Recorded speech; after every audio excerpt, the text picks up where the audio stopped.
The wind cut across the mountain pass like a blade made of ice, and Elena Voss could no longer feel her fingers. Her father's grip was tight around her wrist, dragging her through knee-deep snow, while her stepmother walked ahead with a lantern, refusing to look back. Elena stumbled, fell to her knees, and tried to speak, but her voice came out as a broken whisper swallowed by the storm. "Please," she said. "It's freezing. Where are we going?" Her father, Callum Voss, did not slow down. His face, usually calm and unreadable, was hard as stone in the pale moonlight. "You know where we're going," he said. "You've always known this day would come." Elena's stepmother, Marguerite, turned only long enough to sneer. "A pack cannot carry dead weight forever. You never turned. No wolf, no gift. You are nothing but a burden with a heartbeat." The words hit harder than the cold. Elena had heard them before, in quieter forms, in glances at dinner tables, in the way her younger stepsisters were praised for their first shifts, while she stood in the corner. Ordinary, human, unclaimed by the wolf that was supposed to live inside her. She was 19 years old, and had never once felt the change other wolves described. The burning under the skin, the call of the moon, the surge of power that turned children into warriors. She had waited. She had hoped. And now, apparently, hope had run out. They reached the edge of the forest, where the trees grew thick and twisted, marking the border between her father's small pack territory and the vast, forbidden lands beyond. Everyone in the Voss pack knew what lay past that line.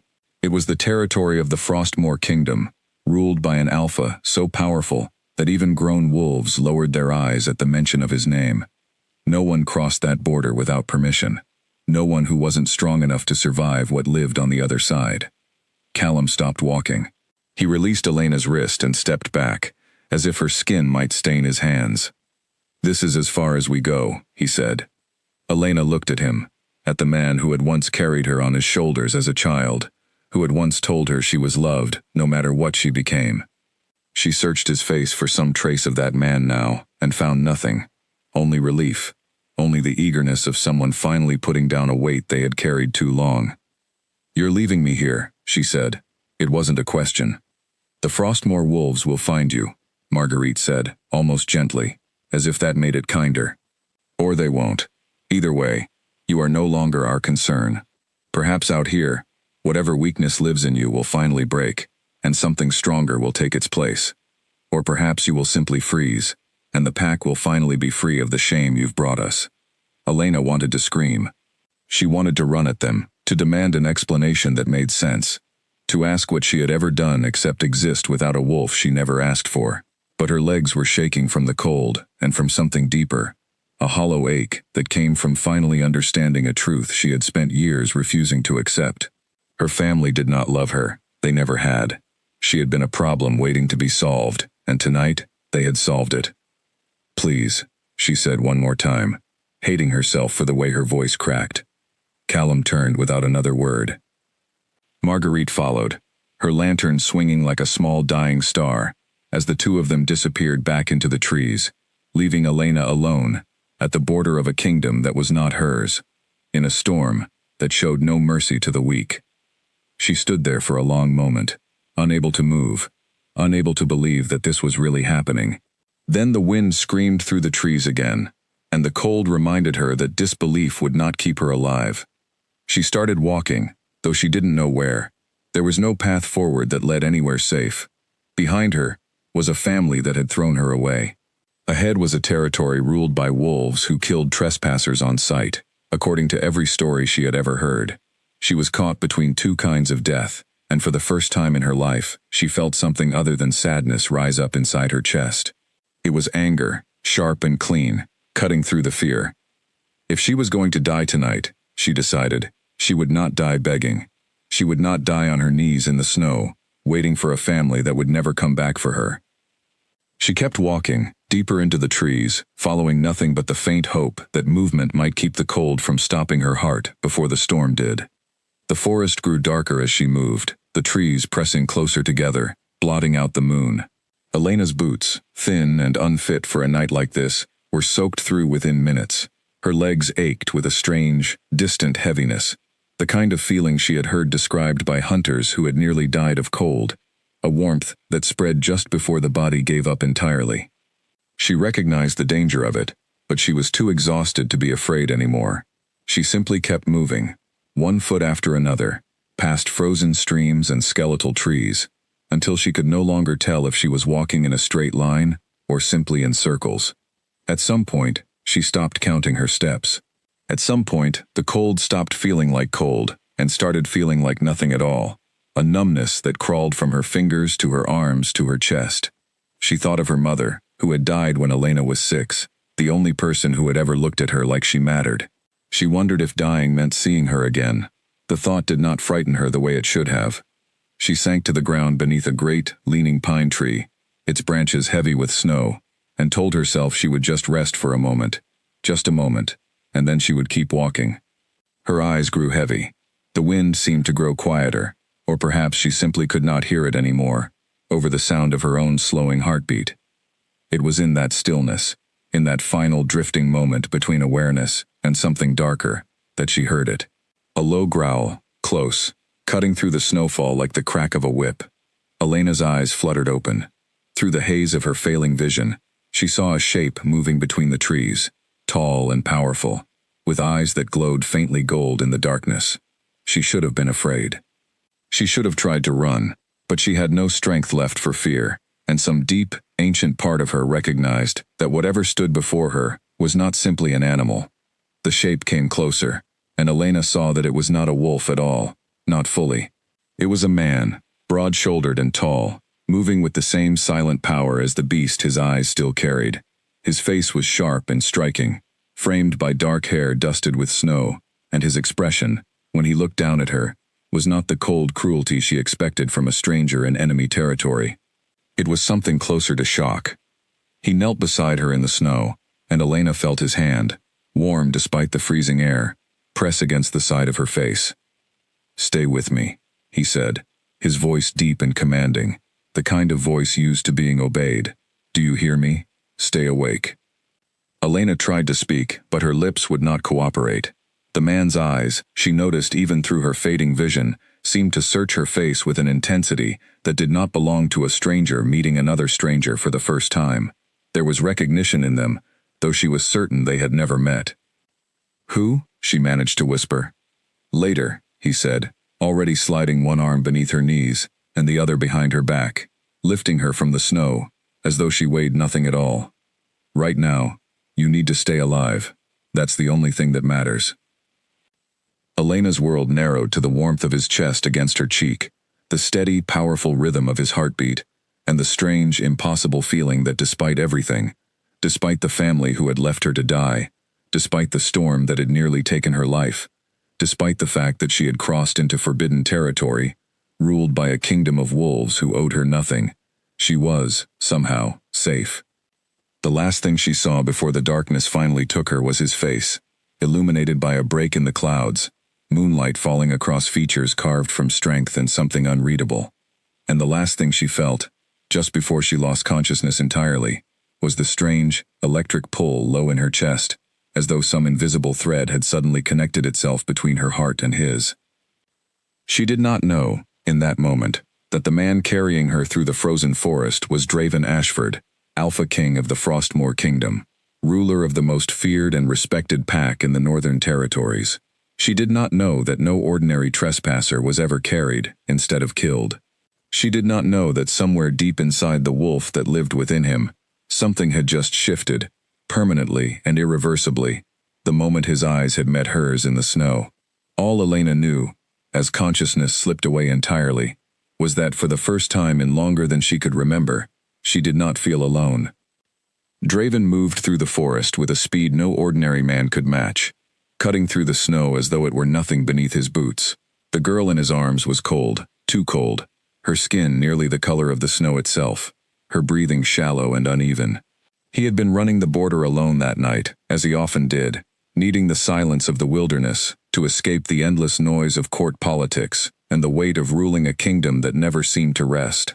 He had caught her scent nearly a mile away, faint and strange, carried on the wind like something that did not belong in his territory. He should have ignored it. Trespassers were common enough along the border. Desperate wanderers from smaller, weaker packs hoping to steal resources or escape debts owed to their own alphas. Frostmoor law was clear on the matter. Trespassers who could not explain themselves were dealt with swiftly, without mercy, as a warning to others who might consider testing the kingdom's boundaries. But the moment he had caught her scent, something inside him had reacted in a way he did not understand. His wolf, usually silent and controlled, had surged forward with a hunger that had nothing to do with anger or territorial instinct. It felt, impossibly, like recognition, like his entire body had been waiting for this scent his whole life without knowing it. He had followed the trail at a dead run, ignoring every instinct that told him to be cautious, to consider what kind of threat a lone stranger in his territory might represent. When he had found her, collapsed beneath the pine tree, her lips already turning blue, something in his chest had twisted so violently it had nearly brought him to his knees. Now, carrying her toward the palace, he understood exactly what had happened, even if he did not yet understand why fate had chosen a half-frozen stranger from an unknown pack, abandoned in his territory in the middle of a storm, to be the one thing his wolf had been searching for his entire life. She was his mate. He was certain of it in a way that went beyond scent or instinct, a certainty carved into the very core of his being.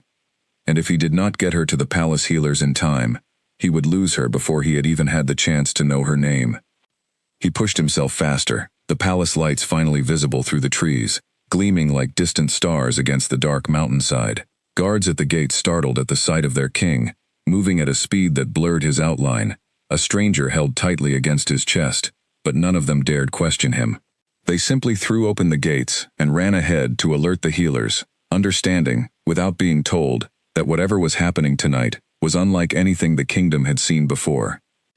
Draven carried Elena through the grand halls of Frostmoor Palace, past startled servants and wide-eyed nobles who had never once seen their king touch a stranger, let alone carry one through the corridors, as though the entire kingdom depended on her survival. He did not stop to explain himself. He did not stop for anything, until he reached the healer's chambers and laid her gently on the bed, refusing to step back, even as the healers rushed to surround her. "She's hypothermic," the head healer said, her hands moving quickly to check Elena's pulse, her breathing, the color slowly draining from her lips. "Severely so. Another 20 minutes out there, and we would have lost her." "Then make sure we don't lose her now," Draven said, his voice low and dangerous, carrying the full weight of his authority. The healer looked up at him, startled by the intensity in his tone, and then, understanding dawned in her eyes as she caught the scent lingering in the room, the unmistakable pull between the king and the stranger on the bed. She had served the Frostmoor royal family for over 20 years, and had never once witnessed a mate bond form in front of her. She had certainly never expected to see it happen over the body of a half-frozen, unclaimed girl found abandoned at the edge of the kingdom. "Yes, my king," she said simply, and turned her full attention to saving Elena's life. Draven remained by the bed as the healers worked, warming Elena's body slowly, carefully, monitoring every breath and heartbeat with an urgency that matched the storm still raging outside. He watched her face, pale and delicate even in unconsciousness, and felt something in his chest settle into place, a certainty that no matter what challenges lay ahead, and he already suspected there would be many, he was never going to let her go. Hours passed before her breathing steadied, before the color slowly returned to her lips and cheeks, before the healer finally stepped back and confirmed that the immediate danger had passed. Draven remained at her side through all of it, refusing food, refusing rest, refusing every attempt by his advisors to pull him away for matters of state that suddenly felt meaningless compared to the fragile life resting in the bed before him. It was near dawn when Elena's eyes finally began to flutter open, and Draven leaned forward, his entire body tense with an anticipation he had never felt before in his life. She blinked slowly, taking in the unfamiliar room, the warmth of the fire crackling nearby, the soft blankets wrapped tightly around her, and then her eyes found him, sitting beside the bed, watching her, with an intensity that made her breath catch in her throat. "Where am I?" she whispered, her voice hoarse from disuse. "You're safe," Draven said, and something in the steadiness of his voice made her believe him, despite every reason she had to doubt anyone claiming to care about her safety. "You're in Frostmoor Palace. I found you in the forest last night. You were nearly gone." Elena's mind raced backward, piecing together fragmented memories through the fog of exhaustion, the cold, the storm, her father's hand releasing her wrist, her stepmother's cruel words, the long walk into a forest she had never intended to survive. And then, faintly, the memory of golden eyes in the darkness, of strong arms lifting her from the snow, of a strange, electric warmth that had nothing to do with the fire now burning in the hearth. "You saved me," she said slowly, still trying to make sense of it. "Yes. Why?" The question hung in the air between them, simple and yet impossibly complicated. Draven studied her for a long moment, weighing how much to reveal, knowing that whatever he said next would change the course of both their lives forever. "Because the moment I found you," he said finally, "I understood exactly what you are to me, and I intend to make sure you never doubt it." Elena stared at him, confusion and exhaustion warring across her features, unable to understand the weight behind his words, unaware that the man sitting beside her bed was not simply a stranger who had happened upon her in the snow, but the most powerful alpha in the Northern Territories, and that fate had just bound her future to his in a way neither of them could undo. Outside, the storm that had nearly killed her was finally beginning to clear, giving way to the first pale light of a new dawn breaking over the Frostmoor Mountains. And within the walls of the palace, a new storm was only just beginning, one that would test loyalty, expose long-buried secrets, and prove that the family who had thrown Elena away like something worthless had made the greatest mistake of their lives. Elena did not yet know it, but the girl who had been abandoned to freeze to death in the forest was about to become something the entire kingdom would soon be forced to reckon with, and the king who had saved her life had no intention of ever letting her go. Word of what had happened in the healer's chambers spread through Frostmoor Palace faster than any storm. By the time the sun had fully risen over the mountains, every servant, guard, and noble within the palace walls knew that their king, Draven Ashford, had carried a stranger through the front gates with his own hands, and had not left her side since. Whispers moved from kitchen to corridor to council chamber, each version of the story growing stranger than the last, until the truth itself became almost impossible to separate from rumor. Elena, meanwhile, remained in the healer's chambers, still weak from her ordeal, trying to make sense of the world she had woken into. The room was grander than anything she had ever known, with tall windows overlooking snow-capped mountains, and furniture carved from dark wood polished to a shine. A servant girl named Ivy had been assigned to care for her, bringing warm broth and fresh clothing, though Elena noticed the way the girl's eyes kept flicking toward her with a mixture of curiosity and something close to awe. "Why do you look at me like that?" Elena finally asked, unable to bear the silence any longer. Ivy hesitated, glancing toward the door, as though checking for eavesdroppers before answering. "Because you're the first person in living memory that the king has claimed as his mate," she said quietly. "No one expected it, especially not like this." Elena's spoon paused halfway to her mouth. "Claimed me? What does that mean?" Ivy's eyes widened slightly, as though she had said too much. "You don't know?" "I don't know anything," Elena admitted. "I don't even know where I am, exactly, or who he really is." Ivy set down the tray she was holding, and pulled a chair closer to the bed, her voice dropping into something gentler, more sympathetic. "You're in Frostmoor Palace, the seat of the most powerful kingdom in the Northern Territories, and the man who brought you here, the man who has not left your side except to attend to urgent matters of state, is King Draven Ashford, Alpha King of Frostmoor." Elena felt the blood drain from her face. She had heard the name Frostmoor whispered in fearful tones her entire life, a kingdom so powerful that smaller packs like her own existed largely by staying far away from its borders. She had never imagined she would end up inside its walls, let alone at the center of whatever strange bond the servant girl was describing. "A king," Elena repeated slowly. "He's a king, and he says I'm his mate," Ivy finished for her. "It's rare, rarer than most wolves ever witness in their lifetime. When a wolf finds their true mate, the bond forms instantly, recognized by scent and by instinct too powerful to ignore. It doesn't happen because someone chooses it. It happens because fate decides it, whether either person is ready or not." Elena sat in stunned silence, trying to absorb the weight of what she was being told. She thought of her own family, of the years spent believing she was broken, wolfless, unworthy of belonging anywhere. And now she was being told that the most powerful alpha in the region had somehow chosen her, not through logic or decision, but through some ancient, unshakable bond neither of them had asked for. "That doesn't make sense," she finally said. "I don't even have a wolf. I never turned. My own family called me defective because of it. Why would fate bind a king to someone like me?" Ivy's expression softened with something like pity, though not the cruel kind Elena had grown used to. "Fate doesn't explain itself," she said. "It simply is. And from what I understand, the king has no intention of questioning it.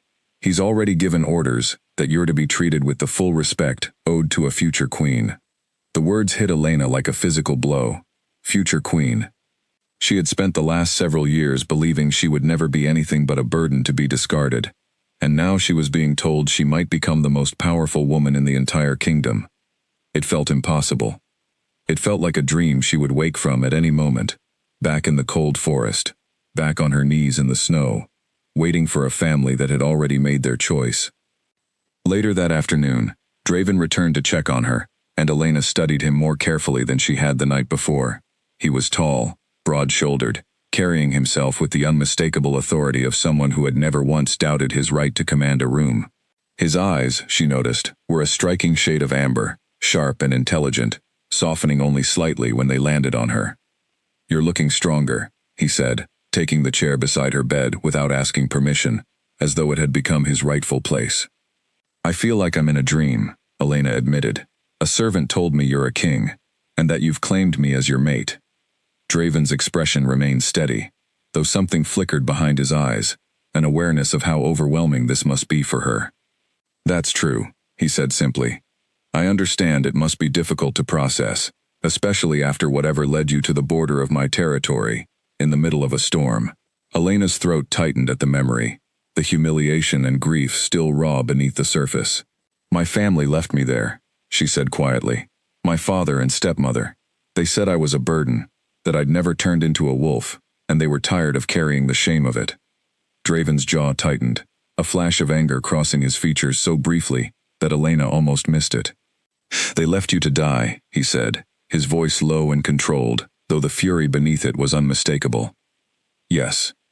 Then they made a mistake they will come to regret," he said. "Whatever they believed about you, they were wrong. And I intend to prove it, to them and to anyone else who doubts your worth." Elena studied his face, searching for insincerity, for the kind of hollow promises she had heard before, from people who claimed to care, and then vanished the moment things became difficult. But she found none. Only a quiet, unshakable certainty that unsettled her as much as it comforted her. "Why me?" she asked finally, the question that had been echoing in her mind since she had first opened her eyes in this palace. "You're a king. You could have any wolf in the Northern Territories as your mate. Why would fate choose someone like me, someone without even a wolf of my own?" Draven leaned forward slightly, his eyes never leaving hers. "The mate bond doesn't ask what someone has or doesn't have," he said. "It doesn't care about titles or bloodlines or whether someone has turned yet. It recognizes something deeper, something I felt the moment I caught your scent in that forest, stronger than anything I've felt in my entire life. I don't know why fate chose you, but I know I'm not going to question it, and I don't think you should either." Elena said nothing, unable to find words for the storm of emotions rising inside her. Disbelief, fear, and beneath it all, a fragile, dangerous hope she was almost afraid to acknowledge. For years, she had been told she was worthless, unwanted, a disappointment to everyone who was supposed to love her. And now this powerful stranger was sitting beside her bed, telling her that fate itself had chosen her as something precious. "I don't know how to be someone's mate," she admitted quietly. "I don't know how to be anyone's anything. I've spent my whole life being told I'm not enough." Draven reached out, gently taking her hand in his, and Elena felt that same electric warmth she had felt the night before in the snow, a pull that seemed to settle something deep inside her chest. "You don't have to know how to be anything," he said. "You just have to be willing to learn. I'll be here for all of it." Elena looked down at their joined hands, at the strange, undeniable comfort of his touch, and felt something shift inside her. a crack in the wall she had built around her heart after years of disappointment. She was not ready to trust him fully, not yet. Too much had happened. Too many people had promised her safety, only to abandon her when it mattered most. But for the first time since she could remember, she allowed herself to consider the possibility that this time might be different. Outside the palace walls, the storm had finally passed entirely, leaving behind a world blanketed in fresh, untouched snow, gleaming under a clear winter sky. It looked, Elena thought, almost peaceful, almost like a fresh start. She did not yet know about the challenges waiting for her within the palace itself, the nobles who would refuse to accept an unranked, wolfless stranger as their future queen, the enemies who would see her as a threat to be eliminated rather than a mate to be honored. She did not yet know about Lady Seraphine, whose ambitions had just been shattered the moment Draven carried Elena through the palace gates, or about the secrets buried within her own bloodline that would soon rise to the surface and change everything she believed about herself. For now, she simply allowed herself to breathe, to rest, to sit in the strange, fragile warmth of a hand holding hers, with a gentleness she had never known before. Whatever challenges lay ahead, she would face them. She had survived a night in the frozen forest that should have killed her. She had survived a family that had thrown her away like something worthless. And deep inside, though she could not yet name it, something was beginning to awaken. Something that had been dormant far longer than anyone realized, waiting patiently for the right moment to finally rise. Within a week, Elena was strong enough to walk the palace halls on her own, though she still felt like a stranger in a world that was not built for someone like her.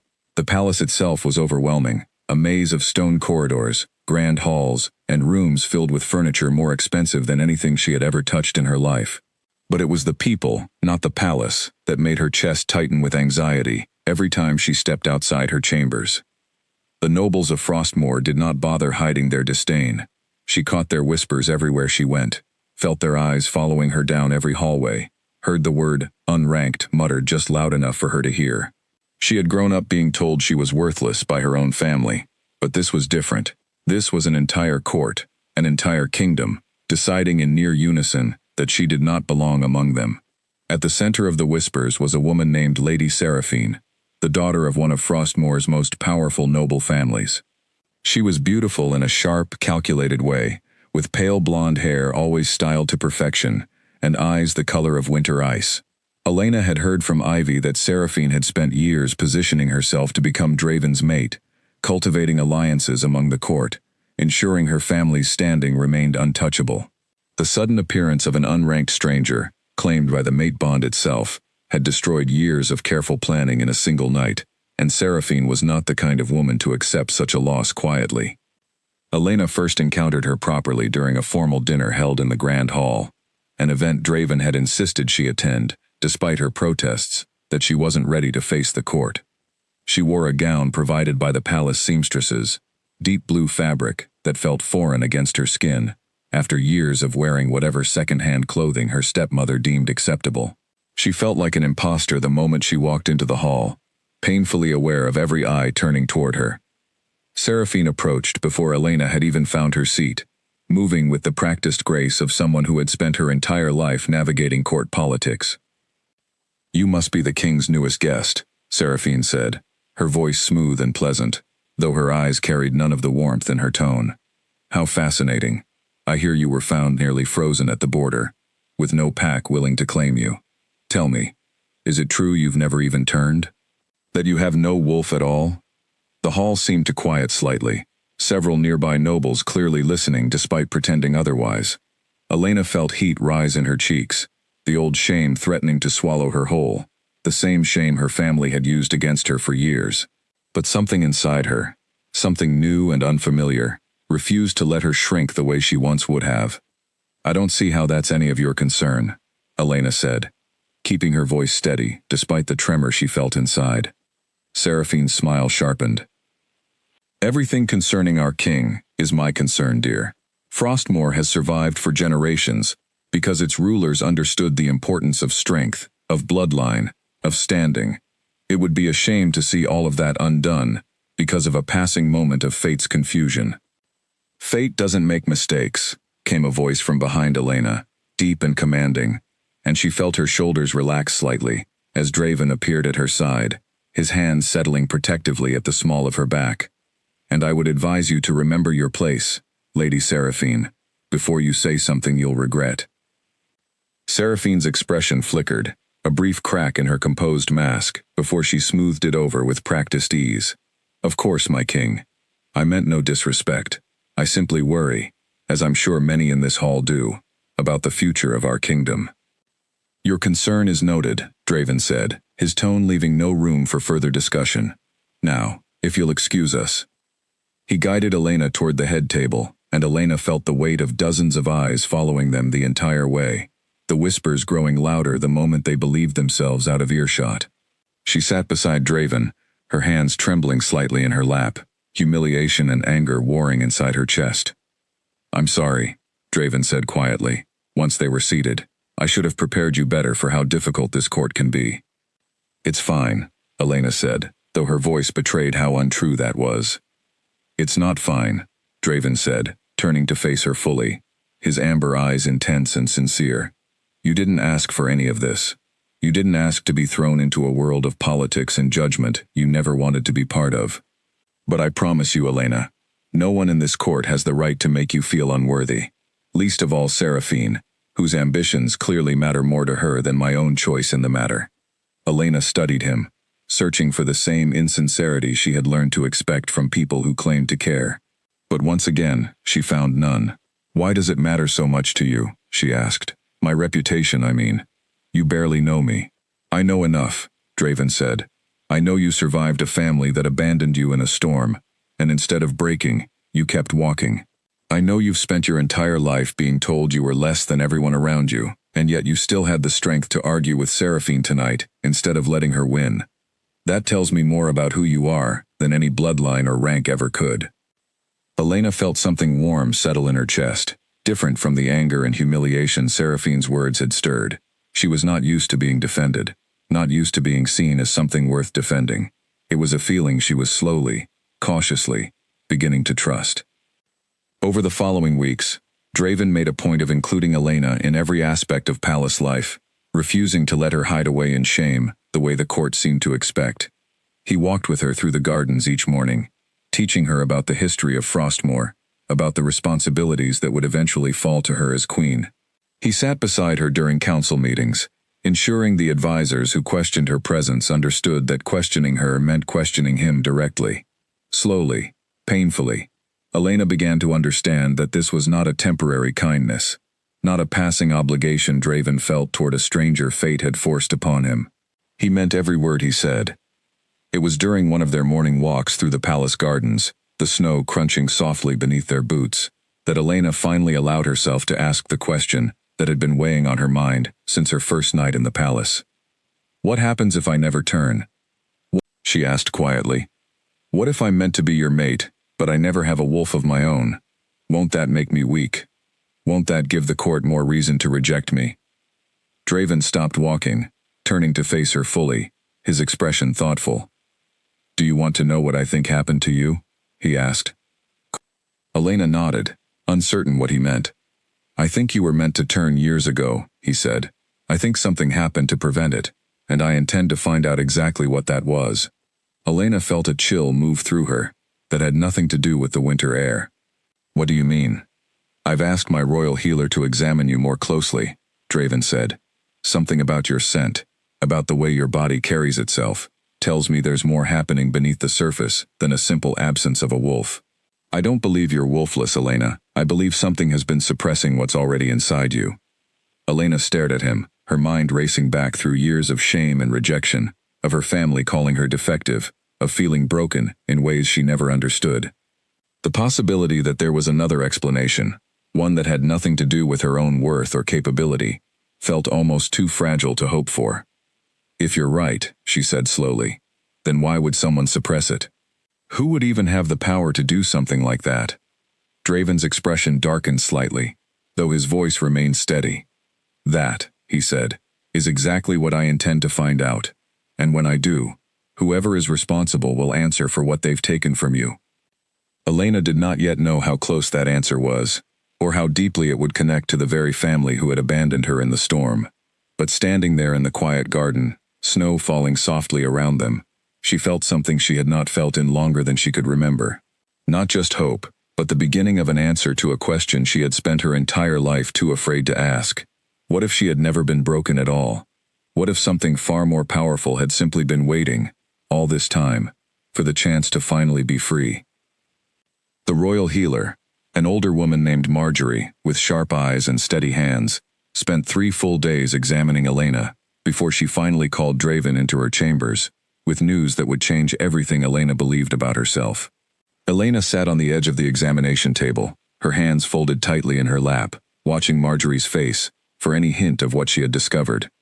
"There's a binding on her," Marjorie said without preamble, once Draven had entered the room. "A powerful one, old, but deliberately maintained. Someone has been suppressing her wolf for years, refreshing the spell regularly, to keep it from weakening." Elena's breath caught in her throat. "A binding," she repeated.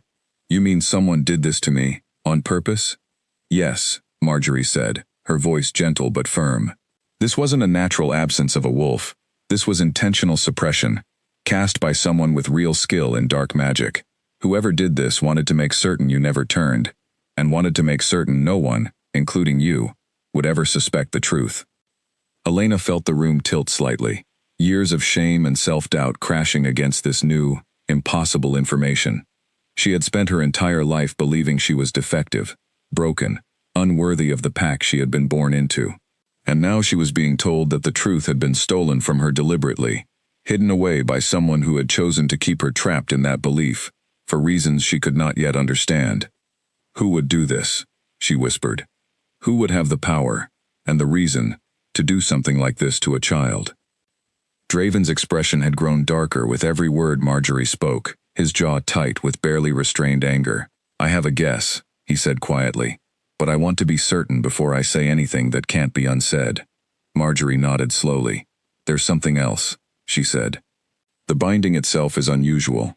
Most suppression spells are simple, designed to dull a wolf's instincts, or delay a first turning by a few years at most. This one is layered, complex, clearly designed by someone who understood exactly what kind of power they were trying to contain." "What do you mean, contain?" Elena asked. Marjorie hesitated, choosing her words carefully. "I mean, Elena, that whoever cast this spell was not simply hiding an ordinary wolf. They were hiding something far more significant. The complexity of this binding suggests your wolf carries a bloodline of considerable strength. Possibly one connected to old, powerful lines that have grown rare over the generations." Elena stared at her, unable to fully process what she was being told. "That's not possible," she said. "My family is nothing special. We're a minor pack. My father is barely a beta." "Bloodlines can hide in unexpected places," Marjorie said. "Sometimes for generations, waiting for the right descendant to awaken them fully. Whoever bound your wolf understood exactly what they were dealing with. They didn't want you weak, Elena. They wanted you hidden." Draven stepped closer to Elena, taking her hand in his, grounding her against the storm of emotions crashing through her chest. "This changes things," he said, looking to Marjorie. "Can the binding be broken?" "It can," Marjorie said, "but it won't be simple. A spell this deeply layered will require a ritual performed under the full moon, when the natural pull between a wolf and the moon is at its strongest. It will be dangerous, if done incorrectly, or if her wolf resists the sudden release after being suppressed for so long. The shock could be catastrophic. She could lose consciousness permanently, or worse." Elena felt fear coil in her stomach, but beneath it, something else was rising, something fierce and unfamiliar. For years she had believed she was powerless, unworthy, a burden to everyone around her. Now she was being told that a hidden, significant power had been stolen from her by someone with enough skill and motive to keep it buried for nearly 2 decades. The fear of the ritual's danger was real, but it was nothing compared to the fury building inside her at the thought of everything that had been taken. "I want to do it," she said, her voice steadier than she expected. "Whatever the risk, I need to know the truth about who I really am." Draven studied her for a long moment, respect and concern warring in his expression. "I'll be with you through every moment of it," he said finally. "You won't face this alone." The full moon fell 11 days later, and the palace grounds were prepared for the ritual, with a solemnity that made Elena's chest tight with nerves. A circle had been drawn in the palace's private courtyard, marked with ancient symbols Marjorie explained were meant to stabilize the energy released during the unbinding. Draven stood just outside the circle, close enough to reach her if something went wrong, his eyes never leaving her face. Elena knelt at the center of the circle, as the moon rose fully overhead, its silver light washing over the courtyard in a way that felt almost sacred. Marjorie began the ritual, her voice low and rhythmic, chanting words in an old language Elena did not recognize. Elena felt a strange pulling sensation begin deep in her chest, faint at first, then growing steadily stronger, like something long dormant was finally beginning to stir. The pulling sensation grew into something sharper, more insistent, until Elena gasped, her hands pressing against her chest, as though she could physically hold back whatever was building inside her. The air around the circle seemed to hum with energy, the symbols on the ground glowing faintly beneath her knees. "Let it come," Marjorie said, her voice steady, despite the growing intensity of the ritual. "Don't fight it, Elena. Whatever you've been holding back, let it finally come." Elena closed her eyes, and for the first time in her life, she stopped fighting the emptiness she had carried inside her for so long. She stopped trying to be smaller, quieter, less of a burden. She let go of every year spent believing she was broken, every cruel word from her family, every whisper of judgment from a court that had already decided she didn't belong. And then, all at once, something inside her shattered. The pulling sensation exploded into something overwhelming, a rush of power flooding through every part of her body, so intense that she cried out, her back arching as the transformation finally, after 19 years of suppression, began to take hold. Draven took a step forward, every instinct screaming at him to reach her, but Marjorie held up a hand, warning him to wait. Elena's cry shifted into something wilder, less human, as fur began to ripple across her skin, as her body reshaped itself into something powerful and ancient. When the transformation finally completed, the wolf that knelt in the center of the circle was unlike anything the gathered witnesses had ever seen. Her fur was a deep silver, tipped with a rare, shimmering white that seemed to catch and hold the moonlight itself, a color pattern that had not been seen in Frostmore's records for over a century. Marjorie's chanting fell silent, and for a long moment, the entire courtyard remained still, stunned into silence by what stood before them. Draven finally stepped past the boundary of the circle, kneeling before Elena's wolf form, his expression a mixture of awe and fierce, protective pride. "Do you know what this means?" Marjorie finally said, her voice hushed with disbelief. "That coloring, that pattern, it belongs to the ancient royal bloodlines, the ones thought to have died out generations ago. Whoever bound her wolf wasn't hiding an ordinary girl. They were hiding a direct descendant of one of the oldest and most powerful lines in our history." Elena, still adjusting to the overwhelming rush of sensation flooding through her new form, felt Draven's hand settle gently against her fur, grounding her the way he always seemed to know how to do. She understood, in that moment, that everything she had believed about herself, every cruel word her family had used to convince her she was worthless, had been built on a lie, deliberately constructed to keep her small. She was not broken. She had never been broken. She had been hidden, deliberately and cruelly, by someone who understood exactly what she was capable of becoming, and feared it enough to bury it beneath 19 years of suppression and shame. And now, standing in the moonlight beside the king who had saved her life, and refused to let her disappear into the shadow of her own self-doubt, Elena finally understood that the truth had been waiting for her all along.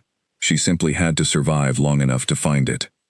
News of Elena's true bloodline spread through Frostmore Kingdom within days, carried by servants who had witnessed the ritual, and nobles who had heard whispers of the silver wolf, with the shimmering white markings, a coloring belonging to a royal line no one had seen alive in generations. The court that had once dismissed her as unranked and unworthy, now watched her with a different kind of attention, one mixed with curiosity, calculation, and in some cases, fear. Lady Seraphine, who had spent weeks quietly building a campaign to discredit Elena, found her plans suddenly far more complicated. An unranked, wolfless stranger had been easy to dismiss. A descendant of an ancient royal bloodline, chosen by fate as the king's true mate, was an entirely different problem, one that required a different approach. Seraphine found what she needed, in an unexpected place, when a message arrived at the palace gates from a man claiming to be Elena's father.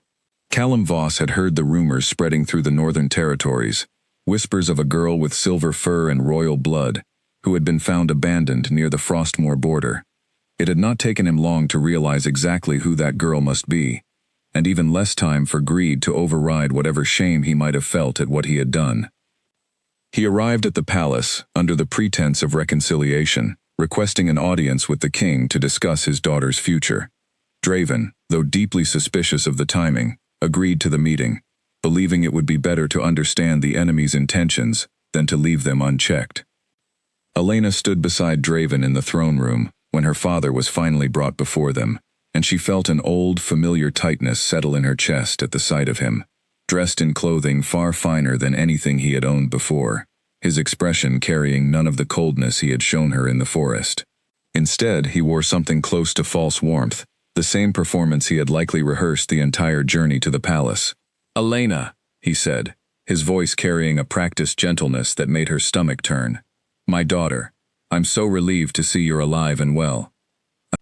"You left me to die," Elena said, her voice steady, despite the anger simmering beneath it. "There is nothing relieved about your expression. There's only calculation." Callum's mask flickered, though he recovered quickly. "I made a mistake," he said. "I was frightened, uncertain of what was happening to you. I never should have left you in that forest. But surely we can move past that, now that we understand what you truly are. A daughter of royal blood deserves to be reunited with her family, don't you think?" "You didn't know what I was," Elena said. "You knew exactly what I was. That's why you bound my wolf in the first place, isn't it? That's why you spent 19 years telling me I was defective, when the truth was you were terrified of what I might become if I ever learned who I really was." The throne room fell silent, every noble present straining to hear the exchange unfolding before them. Draven's expression had grown dangerously calm, the kind of stillness that preceded true fury. Callum's composure finally cracked. "You don't understand what you're talking about," he snapped, before catching himself and softening his tone again, though it was too late to undo the damage. "I only ever wanted to protect you. Power like yours, undiscovered and untrained, could have been dangerous. I did what any responsible father would do." "You did what protected your own position," Elena said. "A daughter with a bloodline stronger than your own would have threatened your standing within the pack. So you buried it.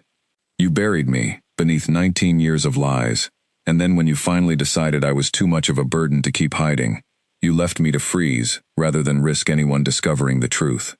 Lady Seraphine, who had positioned herself near the front of the gathered nobles, seized the moment to speak. "How can we be certain any of this is true?" she said smoothly, her eyes flicking toward Draven.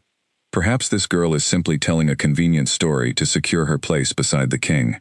We have only her word, and the word of a healer paid to serve the crown."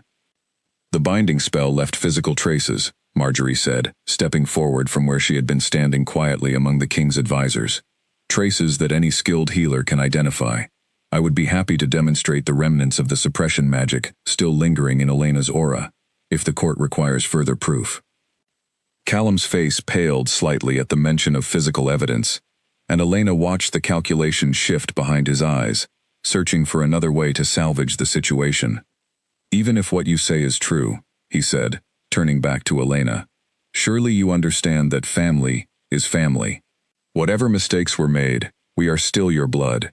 Your rightful place is with us, guiding your new power, not with strangers who have known you for mere weeks." "My rightful place," Elena said, her voice growing stronger with every word, "is wherever I choose it to be. And I choose it to be here, with people who saved my life, instead of throwing it away. You are not entitled to my forgiveness simply because the truth was inconvenient for you to keep hidden."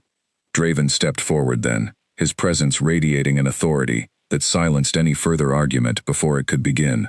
"Callum Voss," he said, his voice carrying easily through the vast throne room, "you abandoned your own daughter in a storm, having deliberately suppressed her true nature for nearly 2 decades, out of fear and self-interest.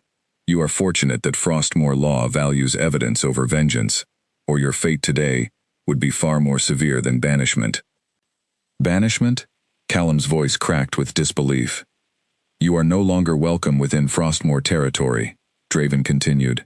Return to your pack, and consider carefully what remains of your standing, once word of what you've done reaches them. I suspect it will not be much. Guards moved forward to escort Callum from the throne room, his protests falling on ears that had already decided his fate. Lady Seraphine, sensing the tide had turned entirely against her own scheming, attempted a final, desperate maneuver. "My king," she said quickly, "surely you understand that the court still has concerns. An untested bloodline, however impressive, does not erase the risks of placing someone so new to power in a position of such influence. Perhaps a period of further evaluation would be wise, before any formal ceremony takes place." Draven turned to face her fully, and Elena watched something in his expression harden into cold, final judgment. "Lady Seraphine," he said, "your concern for Frostmour's stability would be more convincing if it had not so consistently aligned with your own personal ambitions. I have tolerated your maneuvering out of respect for your family's history within this court. That tolerance has run its course." Seraphine's face drained of color. "My king, you are hereby stripped of your position within the court council," Draven said, "and barred from further involvement in matters concerning the royal household. Consider this mercy. Given the alternative, I would be well within my rights to pursue." The throne room remained in stunned silence as Seraphine, humiliated and defeated, was escorted from the hall alongside Callum, their combined scheme unraveling in a matter of minutes after months of careful planning. Elena watched them go, feeling not triumph, but a quiet, settled sense of closure, the final severing of a past that had spent years trying to convince her she was worthless. Draven turned to her, once the hall had emptied of its unwanted guests, his expression softening from the cold authority he had shown moments before, into something warmer, something meant only for her. "Are you all right?" he asked quietly. Elena considered the question honestly, surprised by her own answer. "Yes," she said. "For the first time in a long time, I think I actually am."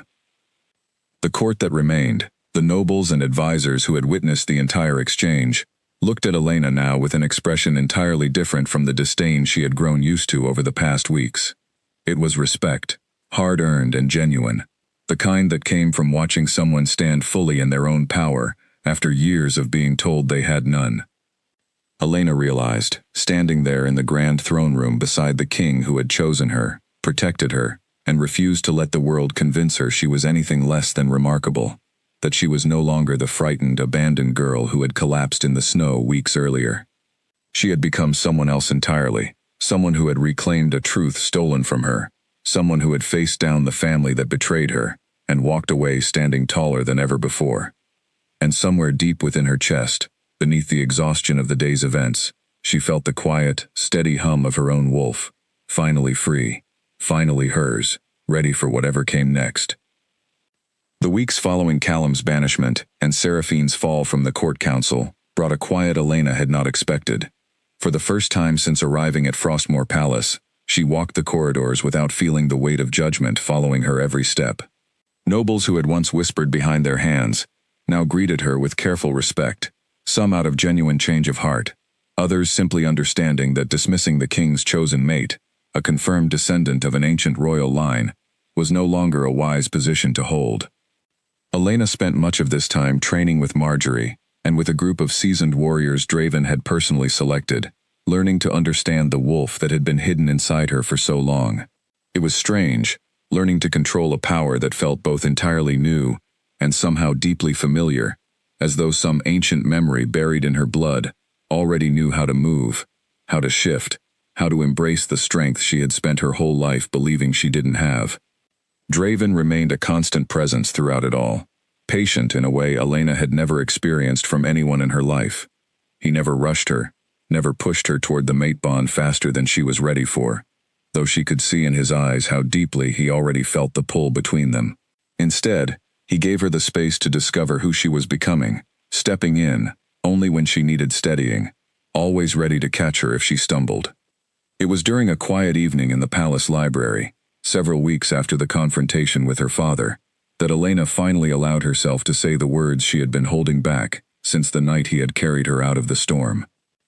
"I think I'm ready," she said softly, watching him from across the room, where he sat reading through reports from the kingdom's border patrols. Draven looked up, setting the papers aside immediately, giving her his full attention the way he always did. "Ready for what?" "For this," Elena said, gesturing between them. "For us. I spent so long being told I wasn't worth loving, worth keeping, worth fighting for. And you've spent every day since that night proving all of that wrong. I don't think I need any more time to know what I feel is real." Draven crossed the room slowly, kneeling before her chair, taking her hands gently in his. "I've felt the bond between us since the moment I found your scent in that storm," he said. "But I never wanted you to feel forced into this.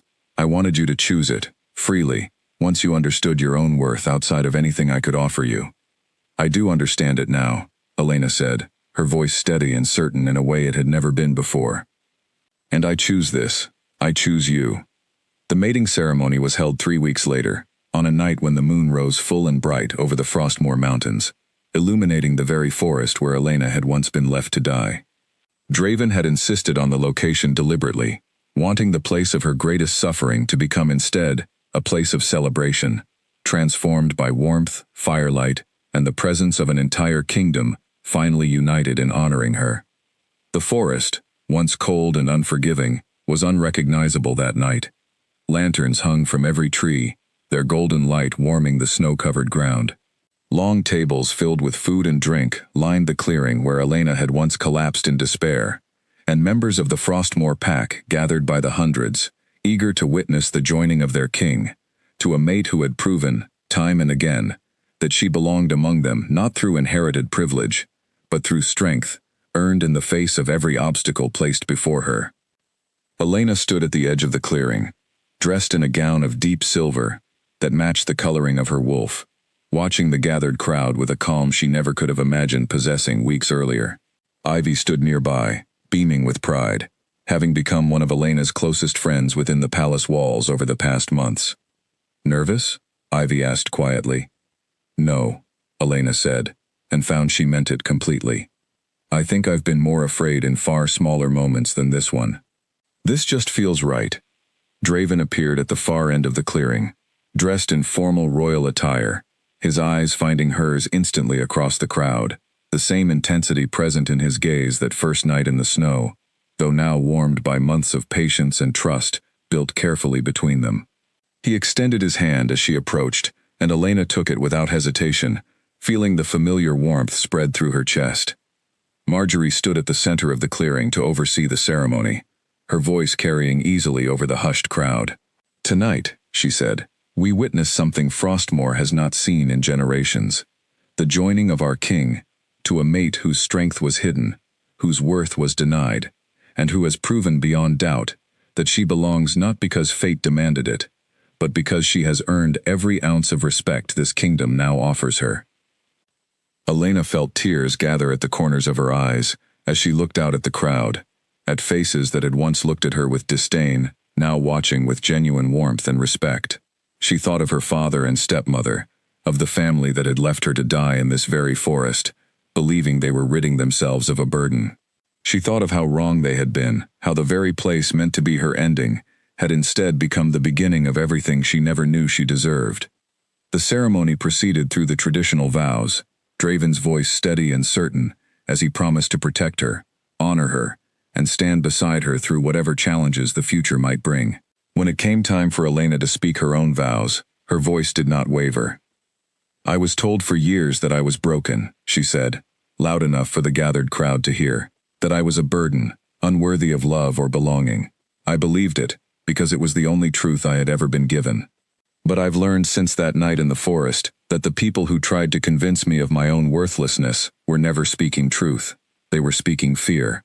Fear of what I might become if I ever discovered who I truly was."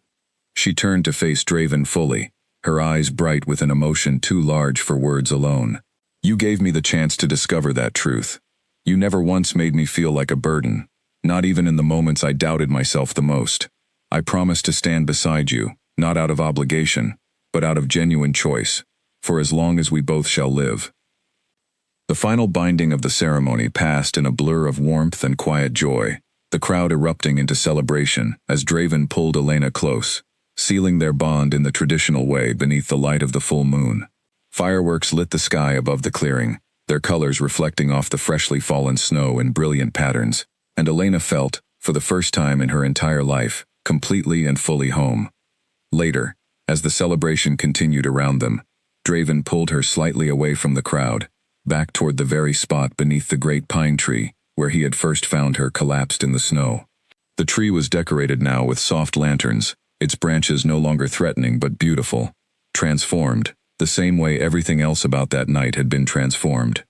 "Do you remember this place?" he asked quietly. "I'll never forget it," Elena said. "It's where I thought my story was ending."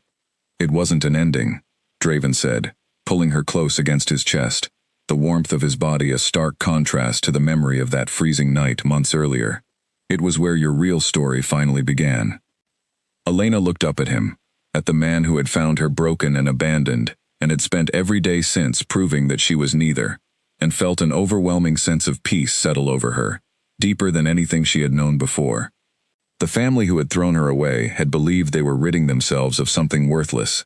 Instead, they had unknowingly delivered her directly into the life she was always meant to have, surrounded by people who saw her true worth from the very first moment they found her. As the celebration continued late into the night, Elena understood, with complete certainty, that she was no longer the girl who had been left to freeze in the forest, waiting for a death she believed she deserved. She was Elena Ashford now, Queen of Frostmoor, chosen not out of pity or obligation, but through a bond forged in fate and strengthened through genuine, hard-earned trust. And whatever challenges the future might bring to their kingdom, she would face them, not as someone discarded and forgotten, but as someone finally, completely home, standing exactly where she was always meant to be.